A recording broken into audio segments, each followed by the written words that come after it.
اور میں اس کا گواہ ہوں. جب اندر آئے تو مجھے کہا کہ وہ آپ کا مرکز. میں نے کہا یہی ہمارا مرکز ہے. تو مجھے بتایا بابا جی یہاں پہ رہتے تھے. میں نے کہا جی یہاں پہ رہتے تھے, وہ سامنے ان کا گھر ہے. تو کہہ رہا کہ اب سعد صاحب جو ہے امیر محترم کا نام لیا, وہ بھی یہاں پہ رہتے ہیں. میں نے کہا حضور وہ بھی یہاں پہ رہتے ہیں. تو سامنے وہ چھوٹا سا کمرہ تھا, تو اسی کمرے میں جب بٹایا تو وہ ادھر ادھر دیکھنے لگا. اسی وقت ان پر ہیبت طاری ہو گئی. اور پھر جب وہ امیر محترم آئے, بات تو ہم اس کو پہنچا چکے تھے مذاکرات میں, جو انہوں نے ہمیں آفرز دیے, یہ کراچی ہے اور یہ بات میں نے بار بار کی ہے.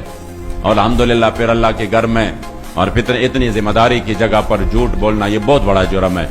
اور یہ بار بار میں نے پشتو میں, اردو میں, یہ ہے سوشل میڈیا پر, کہ انہوں نے ہمیں کہا نا کہ آپ اس معاہدے سے پیچھے ہٹ جائے تو ہم آپ کو یہ دیں گے, ہم آپ کو یہ دیں گے, تو ہم آپ کو یہ دیں گے. بہت سارے انہوں نے ہمیں آفرز کیے, سینٹ بھی دیں گے, ہم آپ کو آن دا اسپاٹ جتنا پیسہ آپ مانگتے ہیں ہم آپ کو پیسہ بھی دیں گے. اور یہ نہیں کہ ہم یہ پیسہ اس لیے دے رہے ہیں کہ ہم آپ کو خرید رہے ہیں. نہیں, آپ تو ماشاءاللہ دین کا اتنا کام کر رہے ہیں کہ ہم یہی چاہتے ہیں کہ ابھی آپ ایک مسجد میں کر رہے ہیں تو ہم آپ کو بازار میں لے کے چلے.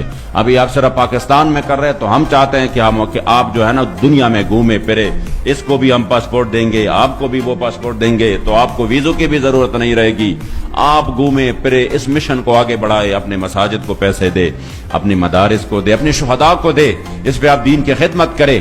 اس طرح کی. اور آئندہ کے لیے تیسری جو سب سے بڑی انہوں نے دی, آئندہ کے لیے ابھی سے جو بھی قومی حلقہ ہو, جو بھی صوبائی حلقہ ہو, وہ ابھی سے آپ ہمیں بتائیں کہ یہ حلقے ہمارے لیے چھوڑ دے. ہم ابھی سے لکھ کر دیتے ہیں کہ یہ آپ کے لیے چھوڑ دیتے ہیں.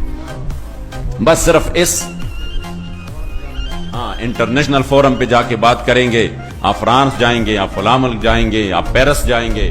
ان کا یہ مطلب تھا کہ یہ جو ہے نا مولوی ہے, اب ان کی آنکھ اس طرح کھلی رہ جائیں گی کہ یہ تو معاملہ ٹھیک ہوا تو ٹھیک ہے, ہم جو ہے نا اس میں یہ کرتے ہیں وہ کرتے ہیں. جب بات کی تو ہمیں تو امیر صاحب نے کلم کلا جو ہمیں انہوں نے بات کی تھی ترجمانی کے طور پر, ہم نے وہ بات آگے پہنچائی ان کو کہ ہمارا تو مقصد یہ نہیں ہے. ہمارا تو مقصد یہی ہے کہ جو ہمارے سامنے معاہدہ ہو چکا ہے اس پر عمل اب کیسا ہوگا.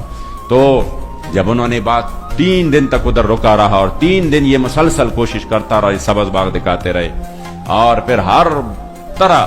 تو آخر میں کہا میں امیر صاحب سے ملنا چاہتا ہوں. تو میں نے کہا بات تو وہی ہوگی جو میں نے آپ کو کہہ دی ہے. کہہ رہے نہیں, میں تعزیت کرنا چاہتا ہوں تاکہ ان سے میں تعزیت کروں. میں نے کہا تعزیت ہو سکتی ہے. تو جب آئے اور پھر امیر صاحب سامنے, تو انہوں نے پہلے دعا کی, تو دعا کے بعد کہا کہ میں نے تو ان کو ایک بات کی تھی تو وہ آپ کو بتائی. امیر صاحب نے کہا جی بتائی ہے. تو کہہ رہا کوئی تو آپ مانے نا, میں نے تو اپنے وزیر اعظم صاحب کو بالکل کہا تھا کہ میں یہ مسئلہ منواؤں گا ان سے اور میں حل کر کے آ جاؤں گا. تو آپ نے تو 3 دن میں نے یہاں پہ گزارے, تو کم از کم ایک بات تو آپ مان لینا. تو امیر صاحب نے کہا کہ کہہ رہا میں کہ اپنے وزیر اعظم کے پاس کچھ تو لے کر جاؤں نا, کچھ تو لے کر جاؤں. چلو ایک بات تو مانے نا, ایک بات مانے, آپ اس سے پیچھے ہٹ جائیں تو ہم آپ کو دے سکتے ہیں سب کچھ. تو امیر صاحب نے کہا نہیں, ہم تو آپ کو بہت بڑی بات دے کر رخصت کر رہے ہیں. انہوں نے کہا کیا دے کر رخصت کر رہے ہیں؟ 3 باتیں میں نے اتنی بڑی آپ سے کی ہے, اس میں سے ایک بھی نہیں مانا, تو ہم مجھے کیا دے کر رخصت کر رہے ہو؟